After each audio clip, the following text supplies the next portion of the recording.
आपण पाहत आहात EDTV, बातमी अशी जिच्यावर तुम्ही ठेवणार विश्वास। जालना तालुक्यातील सर्वात मोठं गाव म्हणून असलेल्या शेवली या गावात सध्या शिक्षणाचा खेळखंडोबा सुरू आहे। कसा आहे हा खेळखंडोबा सुरू, चला पाहूयात। दिनांक 1 जानेवारी 2024 रोजी शालेय व्यवस्थापन समितीने CEO कडे अर्ज करून या शाळेतील शिक्षक रामेश्वर काकड यांची बदली करावी असं शालेय समितींच्या सदस्यांची सही घेऊन अर्ज केला। 10 सदस्यांपैकी 7 सदस्यांच्या यामध्ये सह्या आहेत। त्यापैकी एका महिला सदस्याची सही तिच्या पतीनेच केलेली आहे। दरम्यान दिनांक 2 जानेवारी 2024 रोजी सेवा ज्येष्ठतेनुसार RK काकड यांची मुख्याध्यापकपदी नियुक्ती करावी असा ठराव ग्रामपंचायतने घेतला आणि तो शिक्षणाधिकाऱ्यांकडे पाठवला। या ठरावानुसार दिनांक 4 जानेवारी 2024 रोजी प्राथमिक शिक्षणाधिकारी मंगल धुपे गायकवाड यांनी RK काकड यांच्याकडे मुख्याध्यापक पद देण्याचे आदेश दिले। याच शिक्षणाधिकाऱ्यांनी पुन्हा 10 जानेवारी रोजी सेवा ज्येष्ठ असलेले शिक्षक PR जाधव यांच्याकडे मुख्याध्यापक पद देण्याचे आदेश दिले। नेमकं कोण ज्येष्ठ आहे याचीच नोंद शिक्षण विभागाकडे नाही। RK काकड का PR जाधव या दोघांपैकी कोण सेवा ज्येष्ठ आहेत याची नोंदच जिल्हा परिषद शिक्षण विभागात नाही, तिथे इतरांचं काय?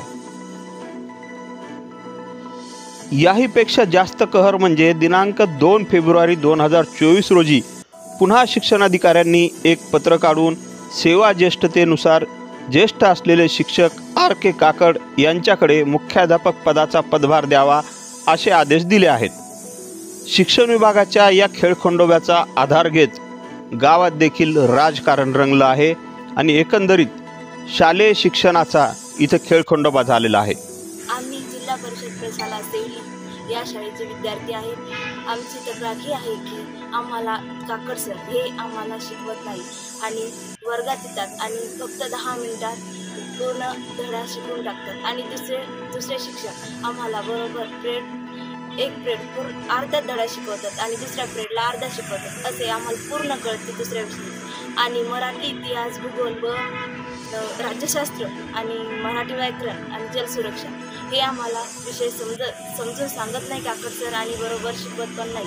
आणि आम्हाला आता जलसुरक्षाची वही पण आणायला सांगितलेली नाही आहे त्यांनी। आणि आम्ही बोलवायला गेलो की ते फोनवर बोलत आमच्या वर्गापर्यंत यायला अर्धा तास लावतात आणि फक्त 5 मिनिटं उरतात पिरियडचे तितक्या देतात आणि म्हणतात की मला वेळ दिला नाही कोणत्याही शिक्षकाने आणि त्यांच्या पिरियडला ते कधीच येत नाही। दुसऱ्याच्या पिरियडला म्हणतात की मला थोडासा वेळ द्या, ते कसे देईल?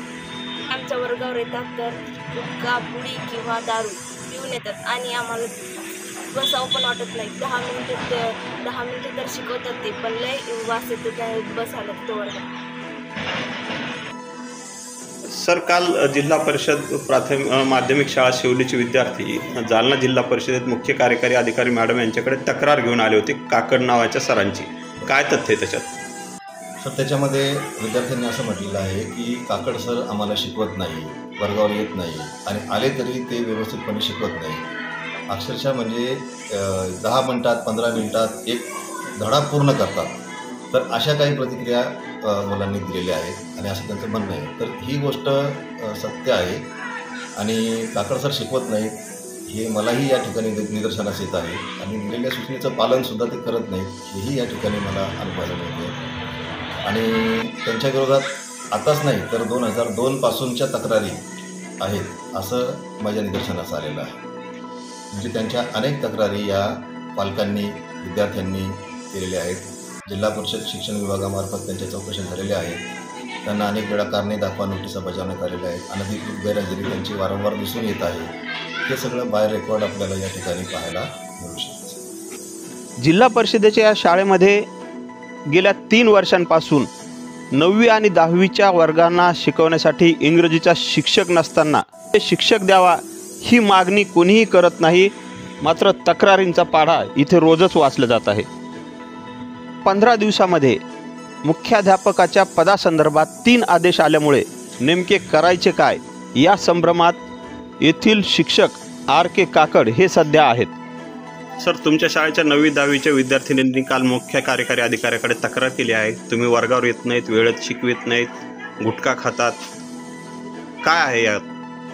हे सगळे विद्यार्थ्याला पडून गेलेलं आहे सर. कारण माझ्याकडे मी सेवाज्येष्ठतेनं हे असल्यामुळे किंवा मी मागणी केल्यामुळे हे खोट्यानाट्या तक्रारी माझ्या विरुद्ध करून हे कालचे सुद्धा माझी ऑर्डर निघाल्यानंतर हे विद्यार्थी पडून तिथे नेलेले आहेत. सगळेच विद्यार्थी का नाही गेले? मोजक्या विद्यार्थी तिथे घेऊन गेले. कोणी पडवले? बाकी हेडमास्टरनं पाहिले की माझ्याकडे 4 त्याची इच्छा नाही त्यांची. मी गेल्या 20 वर्षापासून इथं नोकरी करतोय. मी याच शाळेचा विद्यार्थी आहे. म्हणून विद्यार्थी संख्या कमी होती, मला वाईट वाटलं म्हणून मी मागणी केली. नसता माझा दुसरा कोणताही उद्देश नव्हता पद मागण्याचा. माझ्या मागणीनुसार दिनांक 4 जानेवारीला माझी ऑर्डर त्यांनी पारित केली शिक्षण अधिकाऱ्यांनी. मी इथं पदभार मागण्यासाठी गेलो असता 4 दिवस त्यांनी अशी ढकलाढकली करून 6 तारखेला पुन्हा ती ऑर्डर रद्द करून परत त्यांच्याच नावानं ऑर्डर काढली. आणि आता गेल्या 2 तारखेला पुन्हा काल माझ्या नावाची ऑर्डर पारित केली आणि पुन्हा पेपरला ती रद्द केली. तुम्ही बातमी वाचली आहे. का करतात असं? ऑर्डर काढणं, रद्द करणं? माझी सेवाज्येष्ठता डावलून संबंधिताकडचा पदभार त्यांना काढायचा नाही. काल ज्या जिल्हा परिषदला मुली आल्या होत्या माझ्यासोबत, तो तक्रार करायला काकड सरच्या याच्यात, तर ती तक्रार करायचा अनुभव त्या स्वतः मुलीच आहे. तर आजची माझी हात जोडून विनंती आहे शिव मॅडमला की आमच्या 9वी 10वीला इंग्रजीसाठी शिक्षक नाही आहे. मी सुरेश किसन सदावर्ते, अध्यक्ष शाळा समिती. माझी विनंती आहे की मला मॅडमनं एक शिक्षक 9वी 10वीला इंग्रजीसाठी देण्यात यावं. एकंदरीत जालना जिल्ह्यामध्ये कॉफीसाठी प्रसिद्ध असलेलं सेवली हे गाव, इथे आता शिक्षण विभागाचाही खेळखंडोबा सुरू झालेला आहे. त्याला स्थानिक राजकारणाचीही जोड दिल्या जात आहे. कदाचित ही शाळा बंद पाडून खाजगी संस्थांना येथील विद्यार्थी वळवण्याचा देखील घाट घातला जात असल्याचं बोललं जात आहे. Dilip Pohnerkar, EDTV news, Jalna.